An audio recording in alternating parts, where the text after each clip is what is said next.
Assalamu алейкум туугандар. Бул үйгө улап душ куруп бердик жана плашаттын үстүн кошо чогуу жаап бердик. Текпич боло турган жерде. Азыр подробно кыска нуска айтып түшүндүрөм. Стойка профилден оңгон. Бул жактан дагы пеш кары така дуалга 20 см казылып ошол жака кирди. Андан бул жака дагы профиль. Себептен бул жерге стойка койгон жокпуз.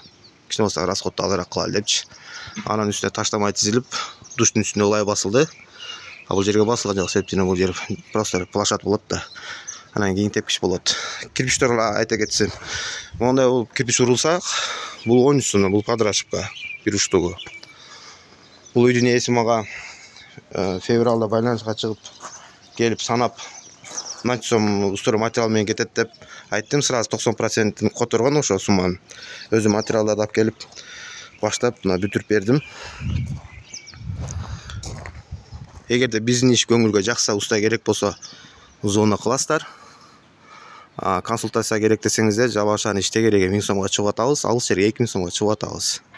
Биринчи байланышып, сеналар тактап алып туруп, Жалал иште керек болсо 1000 сом которосуздар. Барып көрүп, баалашып, баа-башы алгандан кийин ошо 1000 сомду кошуп коесуздар. Азыр уже августка чейин дата толду.